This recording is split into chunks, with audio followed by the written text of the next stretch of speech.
สียงพระพุทธศาสนาแห่งชาติและสังคมคลื่นเพื่อการศึกษาพระพุทธศาสนาและวัฒนธรรมระบบ FM 104.5 เมกะเฮิรตซ์รายการต่อไปเป็นรายการพระไตรปิฎกลอยฟ้าดำเนินรายการโดยพระครูปริยัติยานุศาสตร์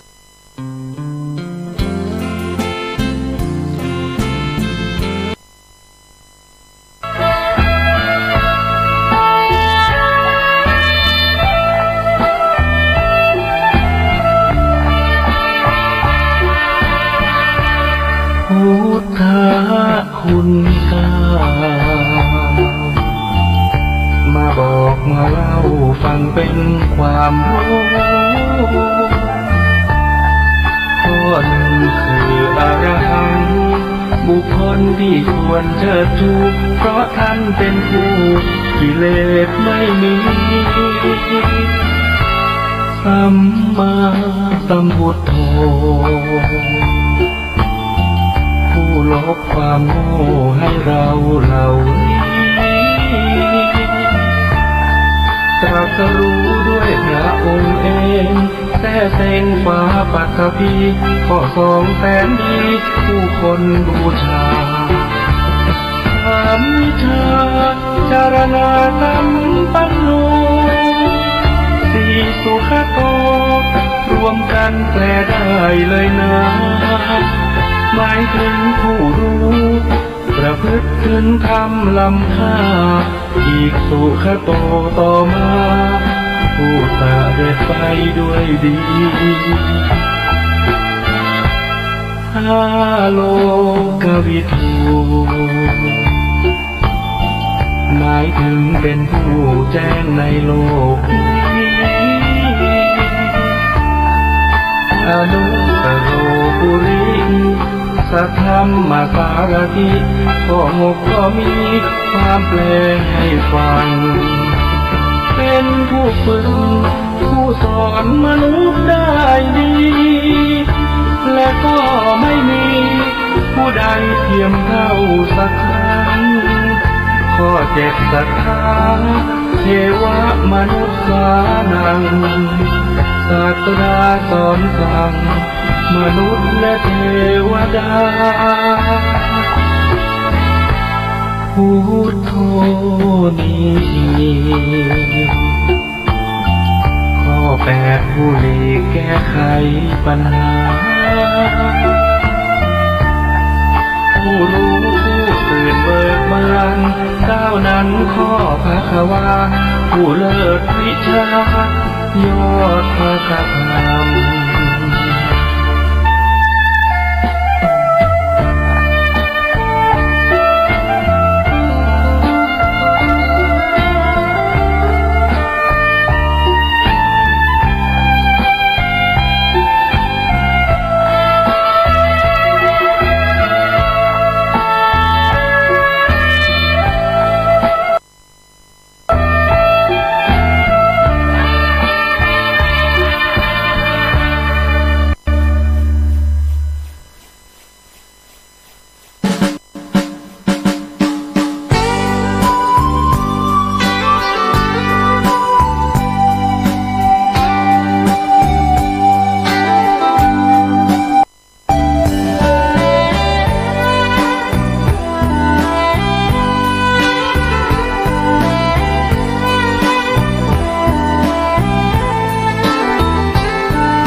3 กองขอเชิญพี่น้องมาฟังเรื่องความทุกข์โลกแสนวุ่นวายมากมายปัญหามันรุกคนมีแต่ทุกข์ทวีทุกวี่ทุกวันทุกข์ทางกายและใจข้อหนึ่งฟังไว้เอาไปปรุงปรับแบ่งปันคำสอนมีมาทุกขเวทนาดื้อรั้นทุกหยาบเหนือฉันคือทุกขเวทนาข้อ2ความทุกข์เรียกทุกขลักษณะทุกจริง จริงนะหรือทุกครั้งนั้นแหละนะสภาพไม่คงที่เปลี่ยนไปตลอดเวลาคิดไปคิดมากายารอท่าแต่ทุกข้อสามต่อไปเรียกว่าทุกในอริรูปนามกายใจทุกในขันธ์ห้ายิ่งทุกหนึ่งทุกสองทุกสามทุกโอ้ทุกสามกอง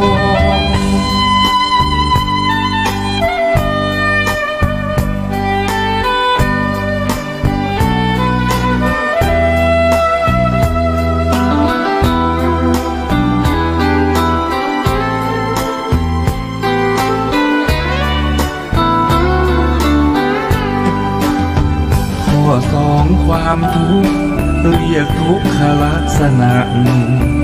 ทุกจริงจริงนะหรือทุกครั้งนั้นแหละนะสภาพไม่คงที่เปลี่ยนไป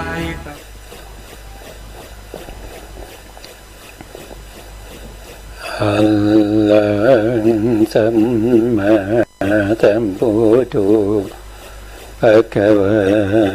พุทธังภะคะวันตังอภิวาเทมิสวากขาโตภะคะวะตาธัมโมธัมมังนัมมาสามิสุปฏิปันโนภะคะวะโตสาวกสังโฆสังฆังนะมามินะโมตัสสะภะคะวะโตอะระหะโตสัมมาสัมพุทธัสสะนะโมตัสสะภะคะวะโตอะระหะโตสัมมาสัมพุทธัสสะนะโมตัสสะภะคะวะโตอะระหะโตสัมมาสัมพุทธัสสะสัมมาสัมพุทธมัตโตลังสัตตธัมมะคโนตมังอาภิวาทิยาปาติสังอาภิธรรมตตังกังตถาวุตตาภิธรรมัตตาจตุทาปรมัตตโตจิตตังเจตสิกังรูปังนิพพานะมิติสัพพะเท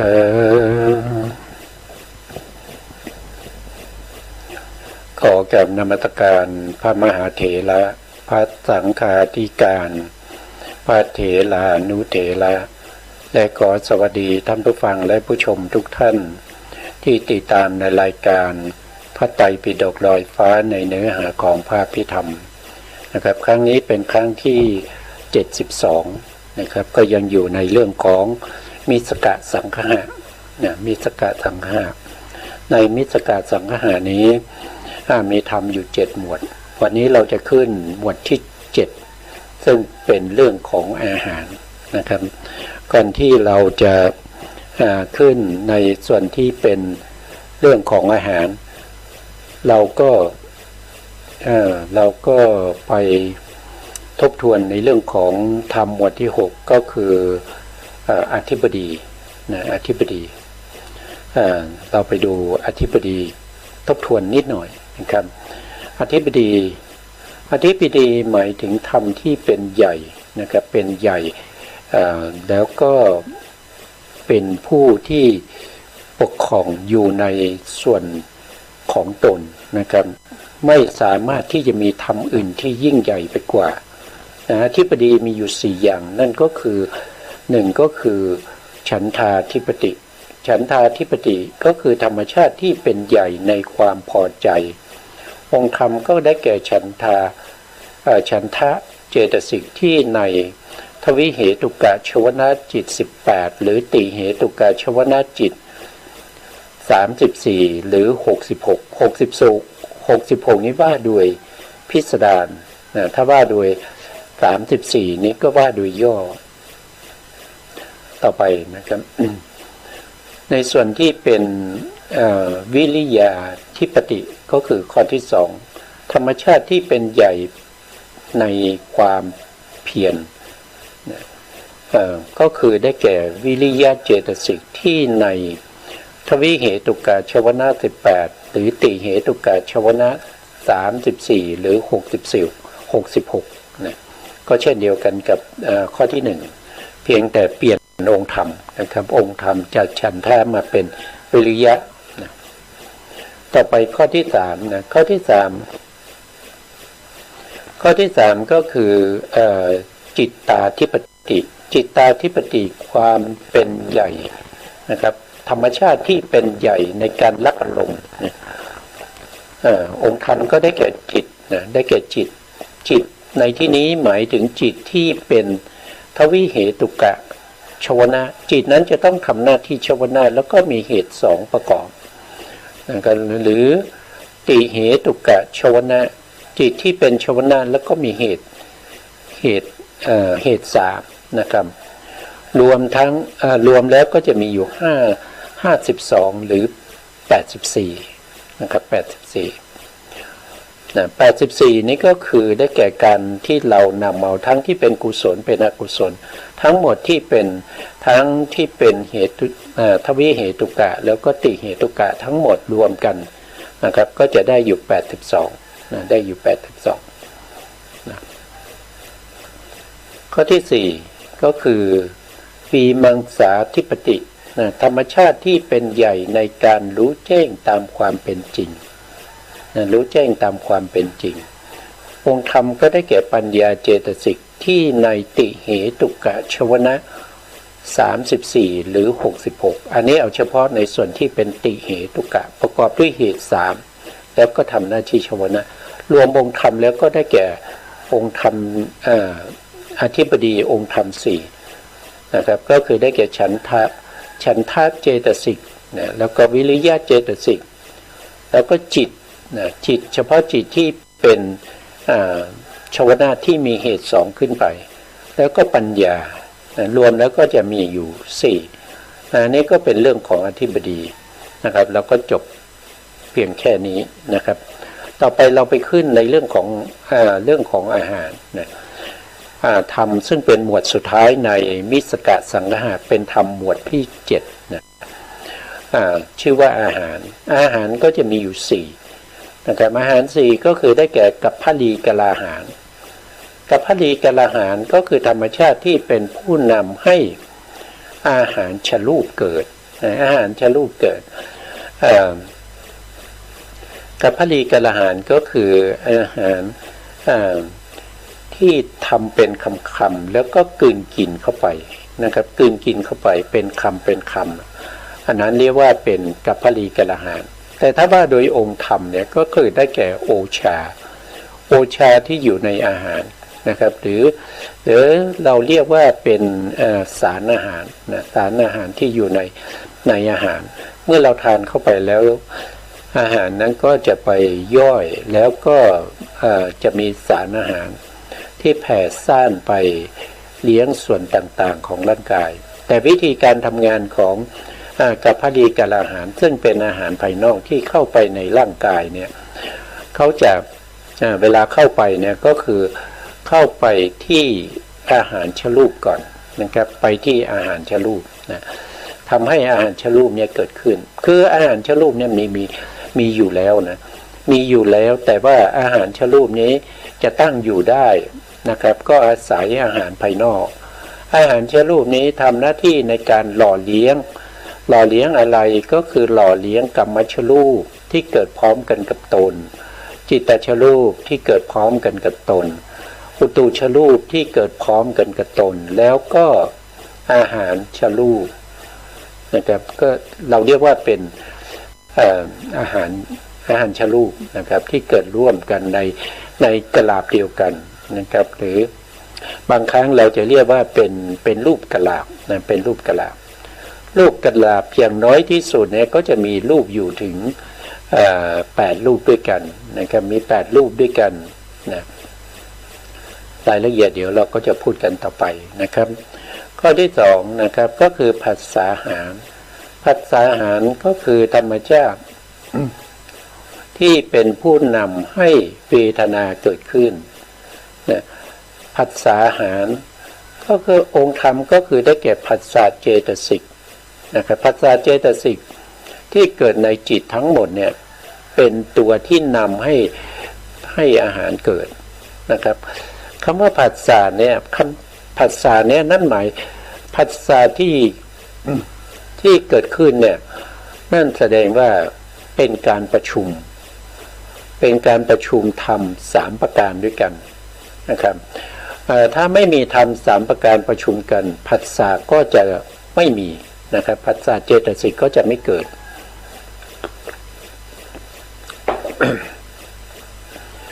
ตรงที่ผัสสะเจตสิกเกิดนั่นก็คือการประชุมกันของว่าโดยรวมก็คือได้แก่อารมณ์1คืออารมณ์2คือวัตถุ3คือวิญญาณนะครับ3อย่างนี้ ประชุมกันณจุดไหนจุดที่เขาประชุมกันนั้นจะเรียกว่าเป็นผัสสะเป็นการกระทบกันระหว่างอารมณ์วัตถุแล้วก็วิญญาณนะครับเกิดจุดนั้นเป็นผัสสะผัสสะนี้ก็นำมาซึ่งเวทนาที่เป็นทุกข์เวทนาที่เป็นสุขเวทนาที่เป็นอุเบกขาหรืออทุกขมสุขเวทนานะครับก็จะอยู่ในก็จะเป็นลักษณะนี้นะครับอาหารเนี่ยเขาแปลว่านำมานะครับเขาแปลว่านำมาหรือนำให้เกิดนะครับนำให้เป็นนู่นเป็นนี่นะครับให้เกิดนู่นเกิดนี่นะครับทำให้สิ่งนั้นสิ่งนี้เกิดขึ้นนะต่อไปในข้อที่3นะครับมโนสัญเจตนาหารมโนสัญเจตนาหารก็คือธรรมชาติที่เป็นผู้นำให้วิปากวิญญาณนะครับวิปากวิญญาณนะวิปากวิญญาณตรงนี้พิมพ์ผิดนะวิปากวิญญาณนะครับปฏิสนธิจิตเป็นต้นนะครับวิปากวิญญาณนะครับมีปฏิสนธิจิตเป็นต้นมีปฏิสนธิจิตเป็นต้นนะปฏิสนธิจิตของ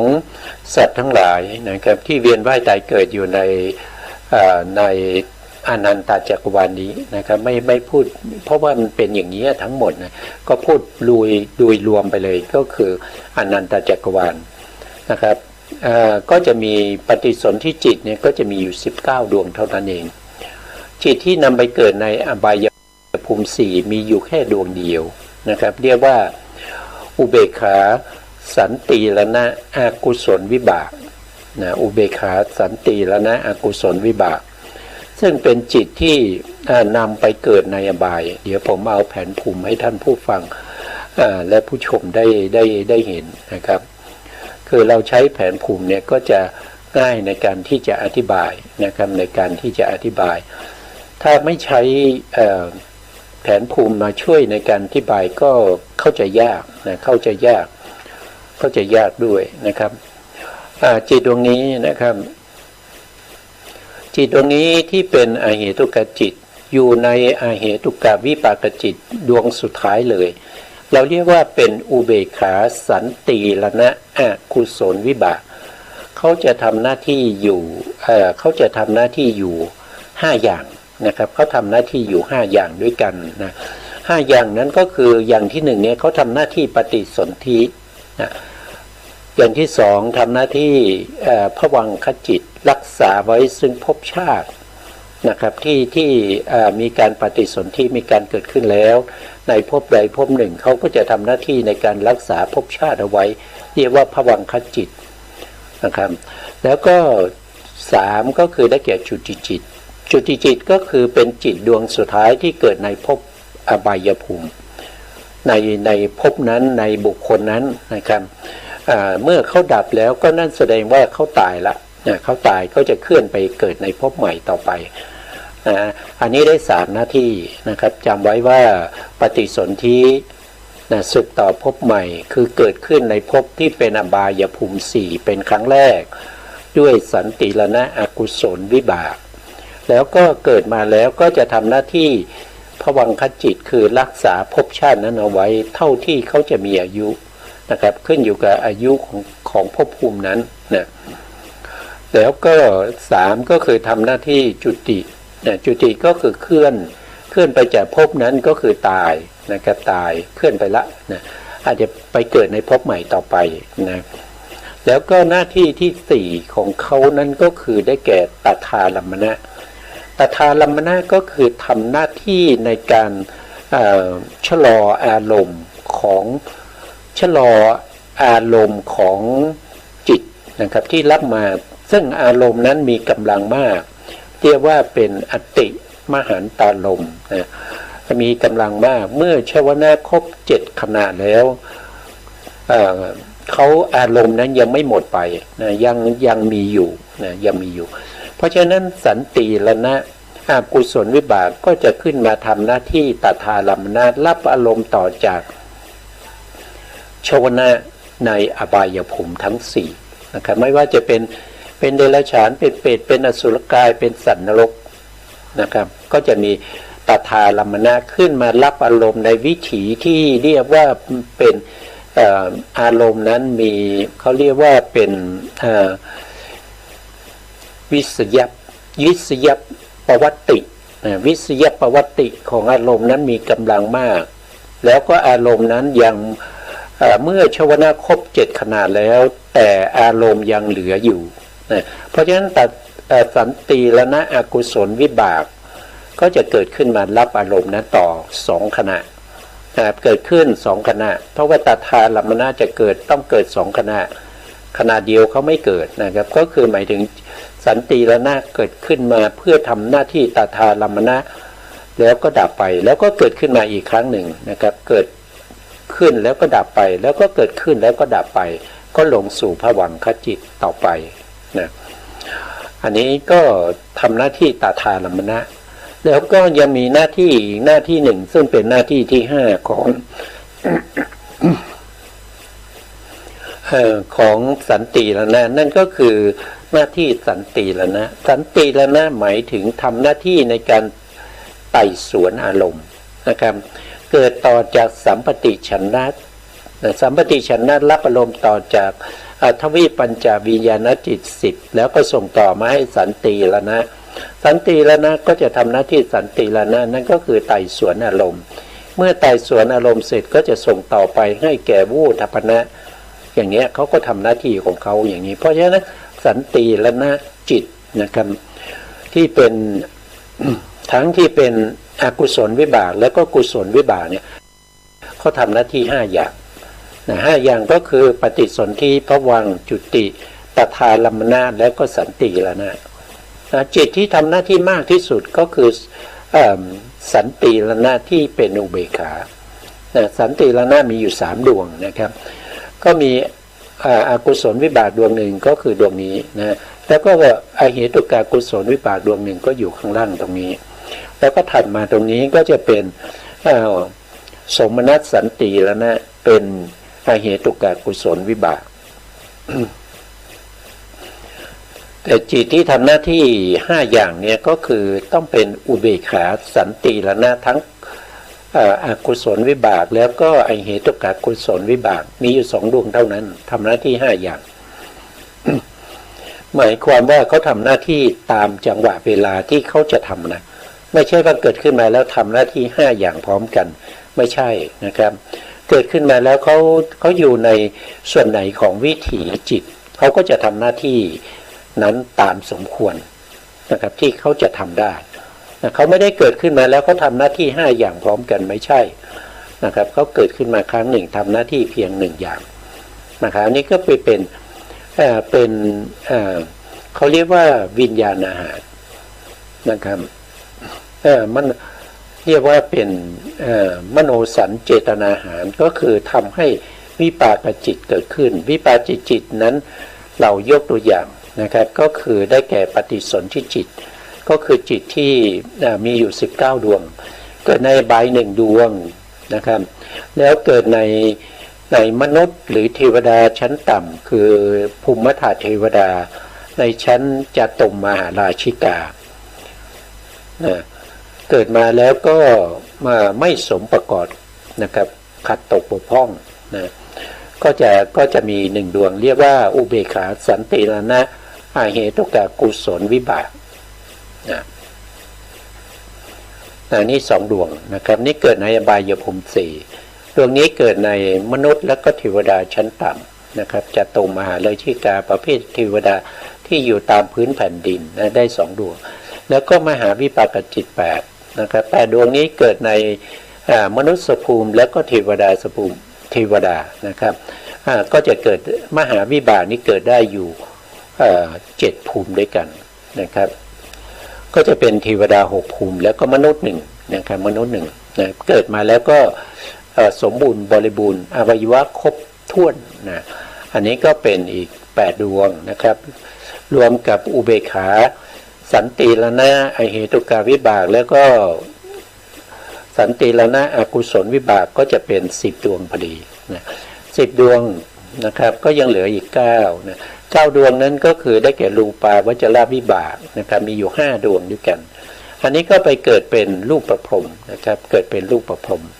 แล้วก็บวกเข้าไปอีก4ก็คืออรูปอรูปาวจรวิบากจิตพวกนี้ไปเกิดในอรูปภูมิเกิดเป็นอากาสานัญจายตนะภูมินะแล้วก็วิญญาณัญจายตนะพรหมนะแล้วก็อากินจัญญายตนะพรหมแล้วก็เนวสัญญานาสัญญายตนะพรหมรวมแล้วก็19ดวงนะครับก็เป็นปฏิสนธิจิตตรงนี้นะครับมาจากไหนก็คือมาจากมโนสัญเจตนานะครับมโนสัญเจตนาองค์ธรรมก็คือได้แก่ตัวเจตนาเจตสิกนะครับที่ในจิตทั้งหมดนะเจตนาเจตสิกนี้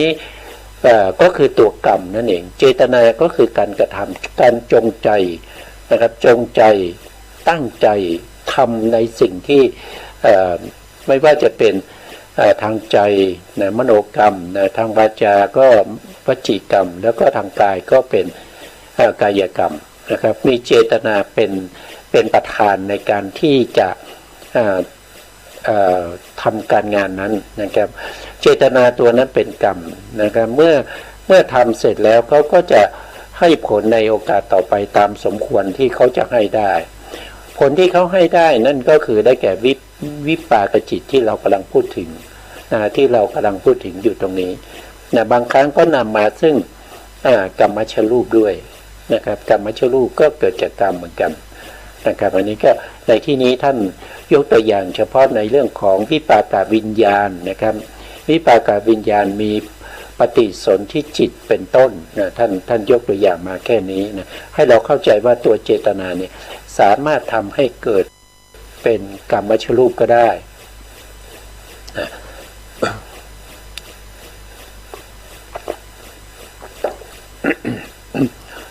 ต่อไปในข้อที่4นะครับข้อที่4วิญญาณอาหารนะวิญญาณอาหา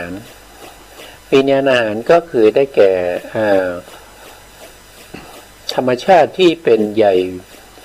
เป็นผู้นำมาซึ่งเจตสิกและก็กรรมชรูปนะครับ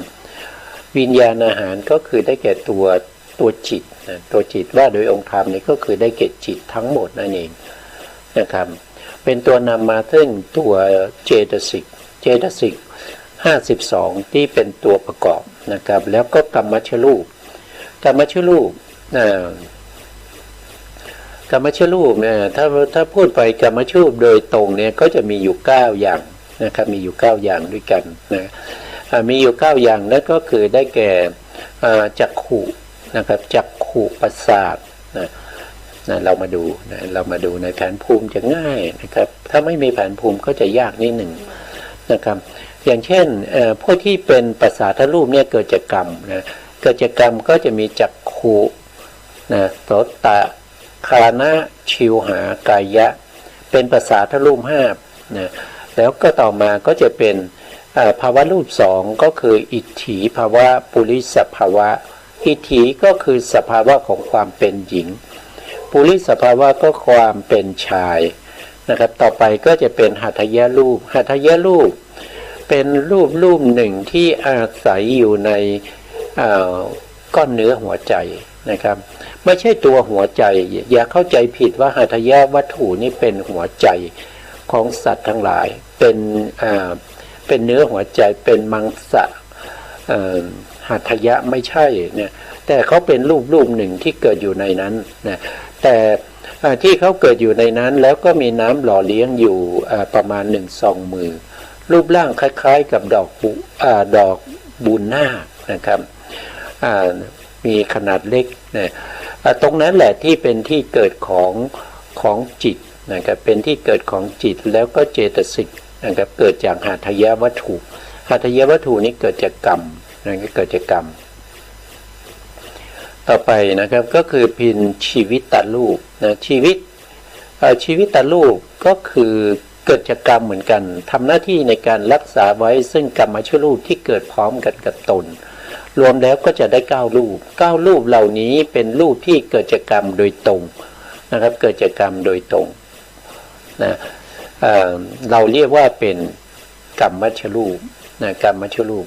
นอกจากนั้นกรรมมัชรูปยังมีส่วนที่เขาเรียกว่าเป็นวินิโภครูปวินิโภครูปนะก็จะมีอยู่8อย่างด้วยกันนะวินิโภครูป8นะครับก็จะมีมหาพุทธรูป4นะครับแล้วก็มีรูปารมณ์นะสัทธารมณ์คันธารมณ์นะครับ4 บวก 3ก็เป็น7นะครับแล้วก็มีอาหารและรูปอีก1 รูปนะครับอาหารและรูปนี่แหละที่เป็นอาหารภายในที่มีอยู่ในร่างกายของเราอยู่แล้วแต่อาหารและรูปตรงนี้เนี่ยเขาจะทำหน้าที่ในการหล่อเลี้ยงรูปที่เกิดพร้อมกันกับตนได้เนี่ยก็ต้องอาศัยอาหารภายนอกที่เป็นตัวช่วยนะครับก็คือกัปพลีกะลาหารนะครับที่เข้าไปหล่อเลี้ยงอาหารและรูปนั้นอาหารและรูปนั้นก็ได้กำลังมาจากกัปพลีกะลาหารหรือสารอาหารไปหล่อเลี้ยงส่วนที่เป็นลูกกลาบทั้งหลายนะครับไม่ว่าจะเป็นกัมมชกลาบนะครับจิตตาชกลาบปุตุชกลาบแล้วก็อาหารชกลาบก็อาศัยอาหารที่เป็นกัปพลีกะลาหารเข้าไปหล่อเลี้ยงอันนี้พูดถึงในภูมิที่จะต้องมีการกลืนกินอาหารที่เป็นคำอย่างเช่นมนุษย์เรานะครับอย่างเช่นมนุษย์เราเดรัจฉานอย่างเงี้ยนะครับเป็นเปรตเป็นอสุรกายอย่างนี้นะครับแล้วก็เป็นเทวดานะครับเทวดาเขาก็มีอาหารนะครับเขากินอาหารโดยสรุปย่อๆก็คือเดือนหนึ่งเขาจะกินอาหารครั้งหนึ่งแล้วก็อาหารของเขาเนี่ยไม่ใช่อาหารอย่างเรานะครับเขาเทวดาบางองค์บางรูปเนี่ยเขานึกถึงอาหารนั่นก็แสดงว่าเขาได้ทานอาหารละเป็นอาหารทิพย์เมื่อเขาหิวเขานึกถึงอาหารก็ทานอาหารเทวดาบางรูปบางองค์ก็จะเมื่อมีความหิวก็จะกลืนน้ำลายนะครับน้ำลายนะก็จะเป็นอาหารของเทวดาเหล่านั้นนะเขาไม่ได้กินอาหารอย่างพวกเรานะครับซึ่งเป็นอาหารที่หยาบเป็นกัปพลีกับอาหารที่เป็นคำเป็นก้อนๆนะครับที่กลืนกินเข้าไปไม่เหมือนกันนะครับเพราะฉะนั้นภพภูมิที่จะกินอาหารที่เป็นภายนอกเข้าไปเนี่ยก็จะมีมนุษย์1มีเทวดาอีก6แล้วมีเดรัจฉานมีเปรตมีอสุรกายนะครับก็จะมีเท่านี้นะส่วนที่เป็นรูปประพรหมรูปประพรหมเนี่ยเขาก็จะมีอาหารที่เป็นนามะอาหารไม่ใช่รูปอาหารเป็นนามะอาหารก็คือภาษาอาหารอย่างเงี้ยมโนสัญเจตนาอาหารนะแล้วก็วิญญาณอาหารนะครับเป็นอาหารที่หล่อเลี้ยงพวกที่เป็นพรหมนะครับแล้วก็สัตว์นรกด้วยนะสัตว์นรกก็ไม่ได้ทานอาหารเหมือนกับมนุษย์เราไม่ได้กินกับพลีกับอาหารนะสัตว์นรกเนี่ยไม่มีเวลานะครับ เพราะว่าตลอดเวลาที่ยังอยู่ในนรกนั้นจะต้องได้เสวยทุกขเวทนานะครับไม่มีโอกาสนะไม่มีโอกาสที่จะมานั่งกินอาหารเหมือนกับพวกมนุษย์นะไม่มีโอกาสนะครับเขาจะถูกทรมานเท่าที่เขายังอยู่ในนรกนั้นตลอดเวลานะครับนะตลอดเวลาเลยไม่มีโอกาสที่จะได้ทานอาหารไม่มีโอกาสที่จะได้นอนได้หลับได้นอนนะครับไม่มีโอกาสที่จะได้พูดคุยกับผู้อื่นนะครับมีอย่างเดียวก็คือเสวยทุกข์อยู่ตลอดเวลานะครับนะเพราะฉะนั้นเขาก็ทุกข์ทรมานนะครับอยู่ในนรกเนี่ยไม่ใช่เป็นเรื่องที่สบายนะวิญญาณอาหารนะครับนำมาซึ่งจิตและนำมาซึ่งเจตสิกและกัมมัชรูปเจตสิกก็จะมีอยู่52นะครับเจตสิก52เหล่านี้ก็เป็นผลของอาหารนะครับอาหารที่เป็นผลทำให้เกิดเจตสิก52นั้นก็คือได้แก่วิญญาณอาหารวิญญาณอาหารก็คือได้แก่จิตทั้งหมด121ดวงว่าโดยย่อก็คือ89ดวงนั้นก็เป็นอาหารนำมาซึ่งเจตสิก52แล้วก็กัมมัชรูปนะกัมมัชรูปนะเมื่อกี้พูดถึงกัมมัชรูปไปนะครับในส่วนที่เป็นกัมมัชรูปจริงๆมีอยู่9รูปด้วยกันแล้วก็ในส่วนที่เป็นอวินิโพครูปอีก8นะครับ8บวก9ก็เป็น17นะเป็น17แล้วก็ยังมีปริเฉทรูปอีก1นะครับนะก็เป็น18รูปนะครับมีอยู่18รูปด้วยกันนะครับมีอยู่18รูปด้วยกันที่เป็นกัมมัชรูปได้นะครับที่เป็นกัมมัชรูปนะที่เป็นกัมมัชรูปมี18รูปนะครับมี18รูปบางครั้งเราจะไปเจอในที่ในที่อื่นนะครับในที่อื่นก็จะบางครั้งก็จะพูดถึง20รูปนะครับอย่างเช่นในมหาประธานในมหาประธานท่านก็จะพูดถึง20รูป20รูปนั่นก็คือท่านเอาลักษณะการเกิดขึ้นของกัมมัชรูปด้วยนะมีอยู่18แล้วก็บวกอาการเกิดขึ้นอีก1ก็เป็น19แล้วก็ไปบวกกับอาการที่ดับไปนะครับอีก1รูปก็คือเป็น20รูปตรงนั้นก็จะเป็นกัมมัชรูป20อันนี้ก็เป็นเรื่องของอาหารนะครับเป็นเรื่องของอาหารนะว่าโดยองค์ธรรมเนี่ยอาหารมีอยู่4นะครับก็คือได้แก่โอชาก็คือสารอาหารที่มาจากแต่พลีกอาหารที่เข้าไปในอาหารและรูปในร่างกายของเรานะครับแล้วก็จะส่งต่อไปยังรูปกะลาอื่นๆในรูปกะลาในส่วนของตนนั้นนะ2ก็คือผัสสะเจตสิกก็คือผัสสะอาหารนำมาซึ่งเวทนาที่เวทนาสวยซึ่งอารมณ์ที่เป็นสุขเป็นทุกข์แล้วก็อทุกขมสุขเวทนานะครับแล้วก็อาหารที่3ก็คือได้แก่มโนสัญเจตนาอาหารมโนสัญเจตนาอาหารก็คือตัวเจตนาเจตสิกนะครับก็คือตัวกรรมนั่นเองนะตัวกรรมที่ทำให้สัตว์ทั้งหลายเวียนว่ายตายเกิดได้รับผลทั้งที่ในปฏิสนธิการและก็ในประวัติการตามสมควรแก่กรรมนั้นๆนะแล้วก็อาหารที่4ก็คือวิญญาณอาหารวิญญาณอาหารได้แก่จิตทั้งหมดนำมาซึ่งเจตสิกแล้วก็กัมมัชรูปนะครับอันนี้ก็เป็นเรื่องของอาหารนะต่อไปเรามาดูคำบรรยายในเรื่องของอาหารนะครับอาหารนะครับวัจนถาของอาหารนะอาหารันติติอาหาลานะ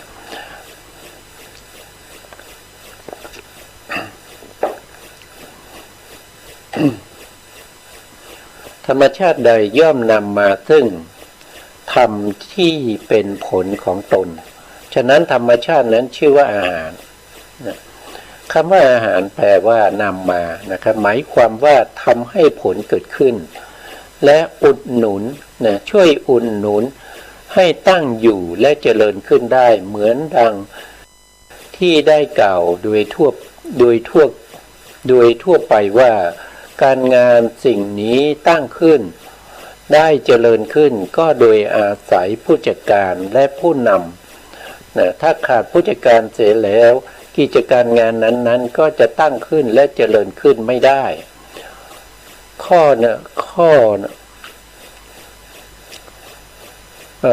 ้อฉันใดนะครับข้อนั้นฉันใดนะครับความเป็นอยู่ของสัตว์ทั้งหลาย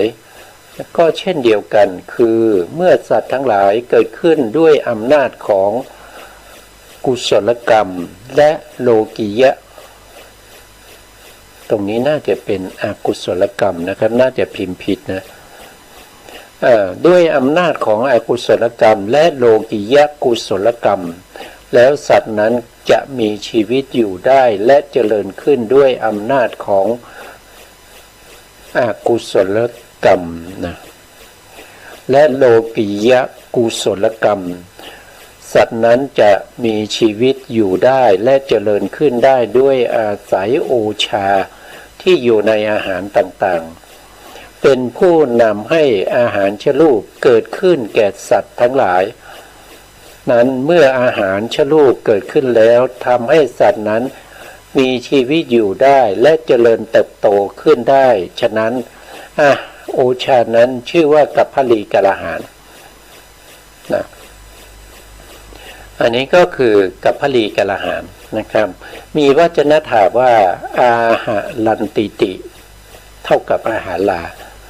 ก็คืออาหารที่เรากลืนกินเข้าไปแล้วก็สารอาหารที่ไปหล่อเลี้ยงร่างกายในการหล่อเลี้ยงร่างกายนี่คือหมายถึงว่าเขาจะเข้าไปในอาหารชลูปที่เป็นภายในคือในร่างกายของเราเนี่ยมันจะมีอาหารชลูปอยู่แล้วนะครับแต่อาหารชลูปนั้นจะสามารถที่จะหล่อเลี้ยงรูปกลาบที่เกิดขึ้นกับพร้อมกับตนได้เนี่ยก็ต้องอาศัยรูปอาหารที่เป็นภายนอกที่เป็นโอชานั้นเป็นตัวที่จะเข้าไปในรูปอาหารก่อนแล้วก็ถึงจะมีกำลังในการที่จะหล่อเลี้ยงรูปกลาบที่เกิดร่วมกันกับตนได้อันนี้เป็นธรรมชาติของรูปอาหารสำหรับสัตว์ทั้งหลายที่จะต้องกลืนกินอาหารที่เป็นกัปพลีกาลาหารนะครับอย่างเช่นมนุษย์เรานะครับเดรัจฉานอย่างเงี้ยนะครับแล้วก็เปรตอย่างเงี้ยอสุรกายนะครับแล้วก็เทวดา6ชั้นนะแต่อาหารจะไม่เหมือนกันนะครับอาหารไม่เหมือนกันอาหารของเทวดาก็จะเป็นอาหารทิพย์นะจะเป็นอาหารทิพย์ของเทวดาในมนุษย์เราปกติก็จะทานไม่ได้นะมีสำหรับพระสัมมาสัมพุทธเจ้าเท่านั้นนะครับที่พระพุทธองค์เวลาที่ทานอาหารเนี่ยนะครับเวลาที่ฉันอาหารนะครับก็จะมีเทวดานี่มาคอยเฝ้าแล้วก็จะ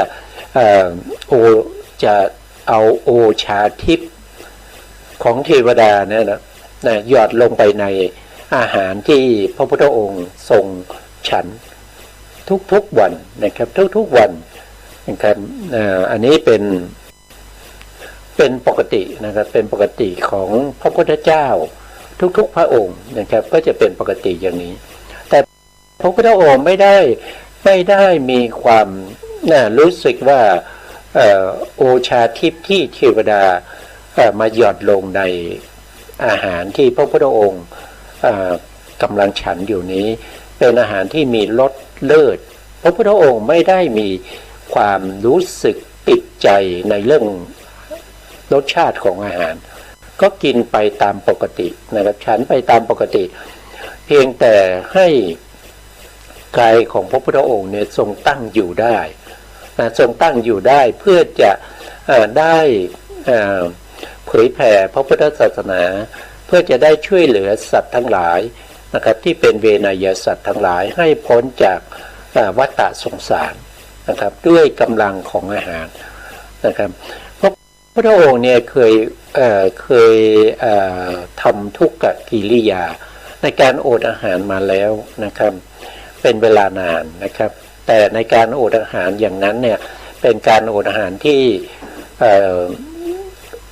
ฉันอาหารที่มีปริมาณให้ลดลงทุกวันจนถึงในที่สุดเนี่ยก็ฉันอาหารแค่วันละ1 เม็ดนะ1 เม็ด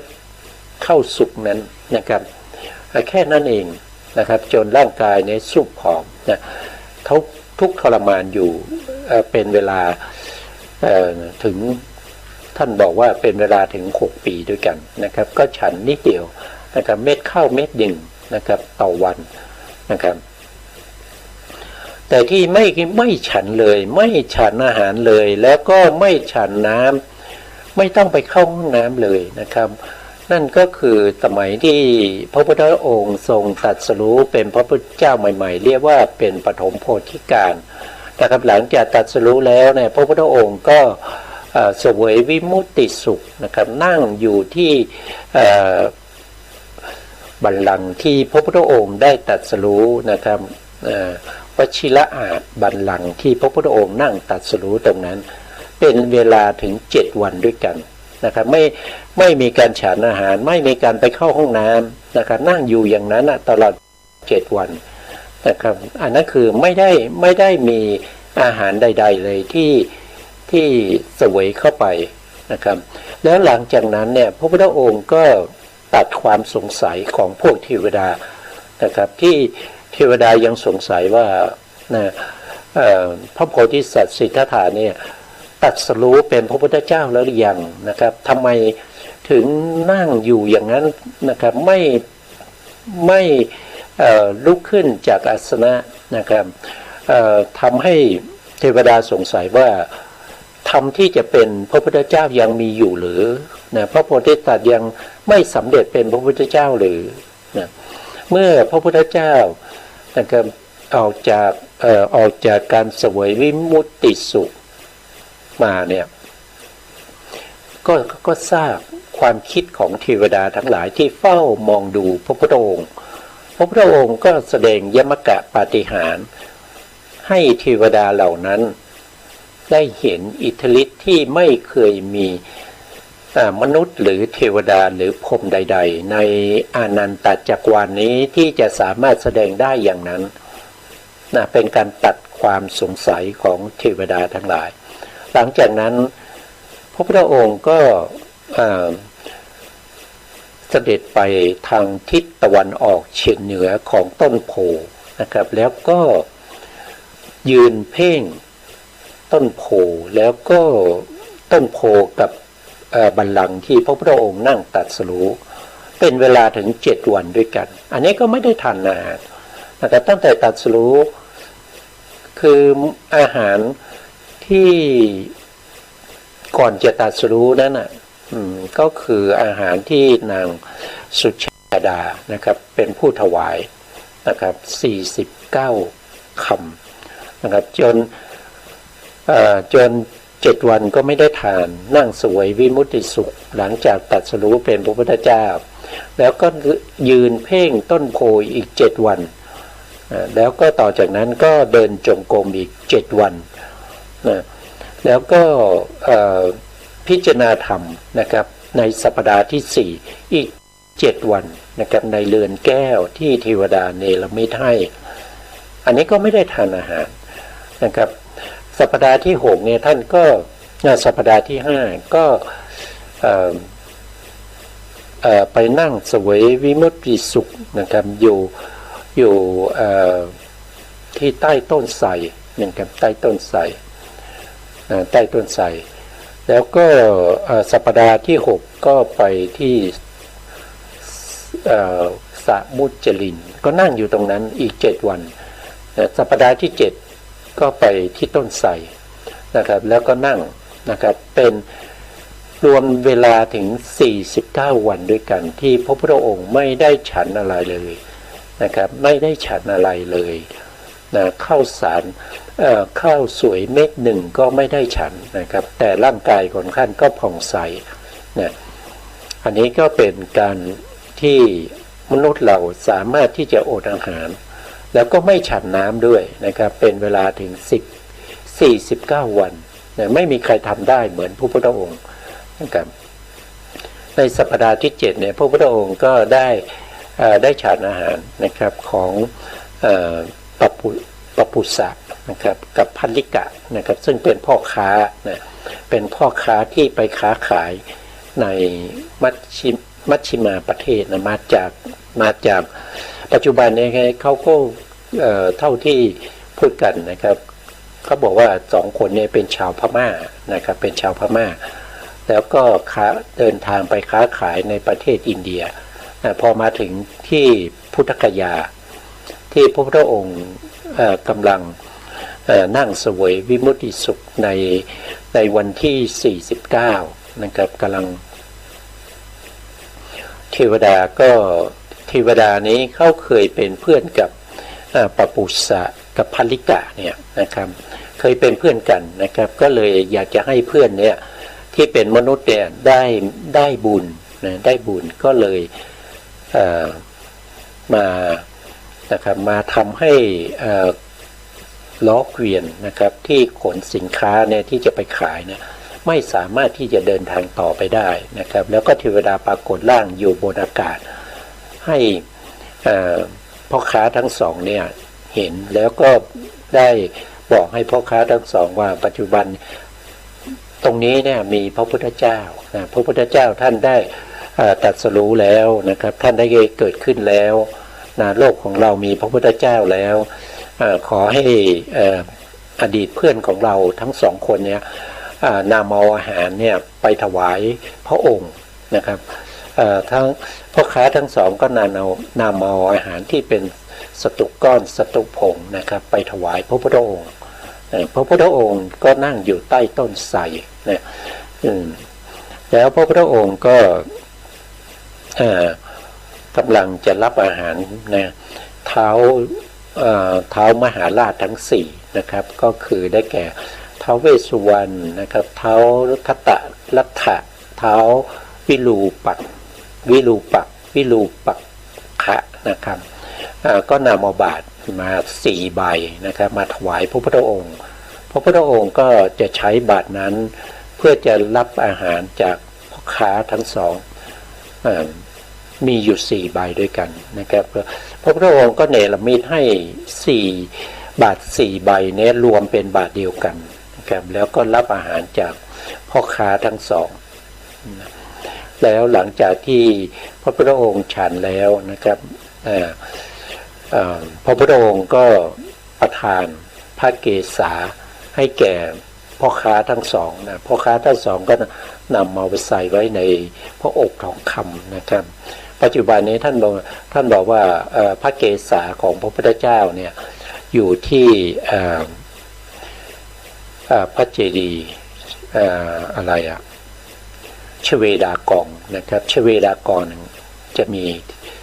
บรรจุซึ่งพระเกศาธาตุของพระพุทธองค์นะครับอันนี้ก็เป็นเรื่อง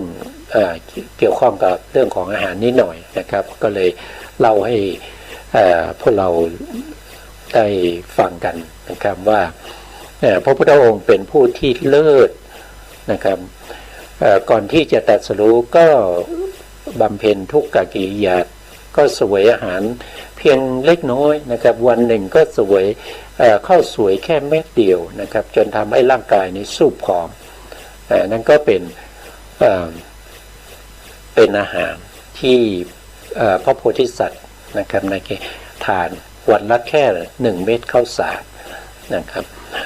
แล้วก็หลังจากที่พระโพธิสัตว์ได้ตรัสรู้เป็นพระพุทธเจ้าแล้วก็เสวยวิมุตติสุขนะครับทำกิจต่างๆอยู่บริเว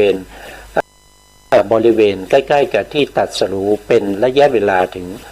49 วันด้วยกันโดยไม่ได้ฉันแม้กระทั่งน้ำหยดหนึ่ง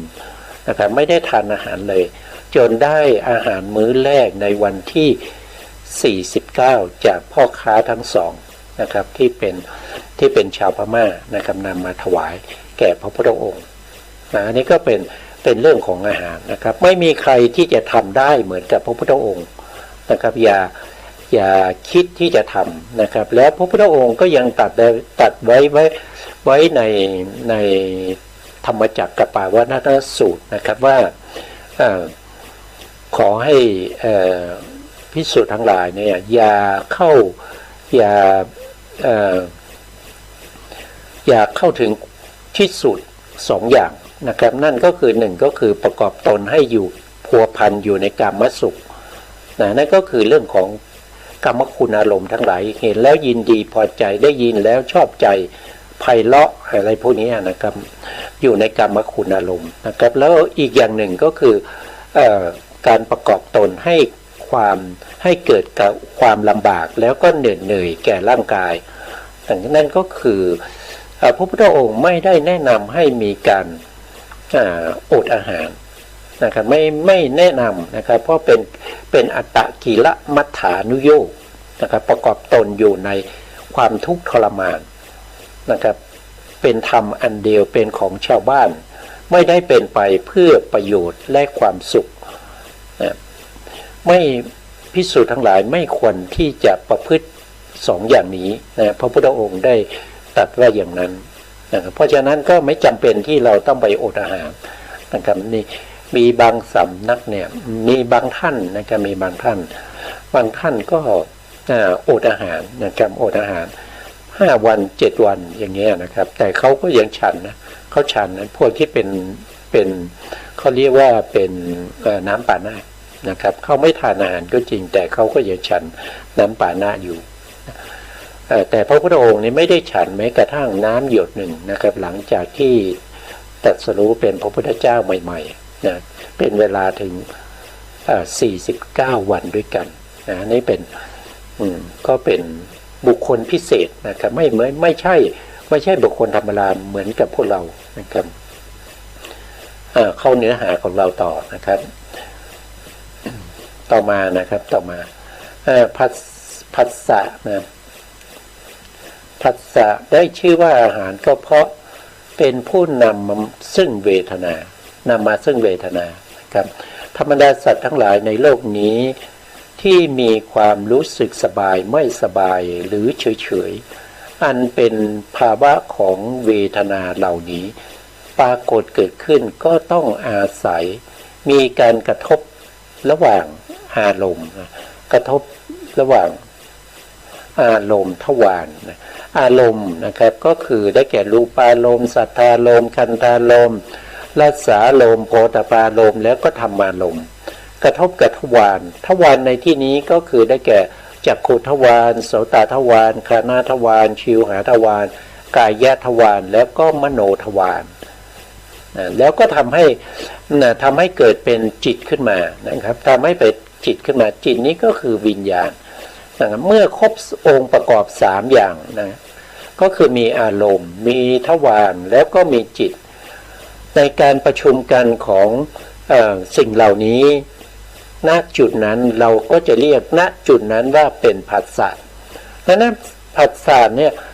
ว่าโดยตัวจริงๆก็คือเป็นการประชุมกันของธรรมะ3อย่างธรรมะ3อย่างไม่ประชุมกันผัสสะจะมีไม่ได้เพราะผัสสะนี้เกิดจากการประชุมของธรรมะ3อย่างเมื่อมีผัสสะเกิดขึ้นผัสสะก็เป็นปัจจัยให้เกิดเวทนานะครับผัสสะนี้เป็นอาหารอย่างหนึ่งเป็นนามอาหารนั่นเป็นนามอาหารไม่ใช่กัปพลีกาอาหารไม่ใช่รูปอาหารนำมาซึ่งเวทนาอันนี้ก็เป็นผัสสะนะ ต่อไปนะครับถ้าไม่มีผัสสะคือการกระทบนี้เสียแล้วความรู้สึกต่างๆก็มีไม่ได้และขาดความรู้สึกแล้วโลภะคือความพอใจติดใจในอารมณ์ต่างๆที่เป็นเหตุแห่งการเจริญของสัตว์โลกนะครับก็มีไม่ได้เช่นเดียวกันนะผัสสะจึงเป็นเหตุนำมานะครับจึงได้ชื่อว่าเป็นผัสสะอาหารก็เป็นอาหารอย่างหนึ่งนำมาซึ่งเวทนาก็เป็นเหตุเป็นปัจจัยให้เกิดตัณหานะครับความเป็นไปในวัฏฏะสงสารนี้ก็มีด้วยประการอย่างนี้นะครับที่เรายังเวียนว่ายตายเกิดก็เพราะอย่างนี้เรามีตัณหาอยู่ตัณหานั้นเป็นตัวเหตุตัวปัจจัยให้พวกเราเปลี่ยนว่ายตายเกิดนะ ต่อไปนะครับ เจตนาได้ชื่อว่าอาหารก็เพราะว่าผู้เป็นผู้นำมาซึ่งวิปากจิตและปฏิสนธิภวังค์จักขูวิญญาณเป็นต้นเกิดขึ้นนะครับอันนี้ก็เป็นนามอาหารเหมือนกันตัวเจตนาก็คือตัวกรรมก็นำมาซึ่งการเกิดครั้งแรกก็เป็นปฏิสนธิจิตจัดอยู่ในวิปากวิญญาณวิปากจิตนะแล้วก็มีกรรมชรูปเกิดขึ้นด้วยในภูมิที่เป็นปัญจโวการภูมิก็มีกรรมชรูปเกิดขึ้นณตรงนั้นด้วยนะครับก็มาจากไหนก็คือมาจากตัวเจตนาซึ่งเป็นตัวกรรมอันนี้ก็เป็นเจตนานะครับเจตนาก็เป็นอาหารก็เป็นนามอาหารอย่างหนึ่ง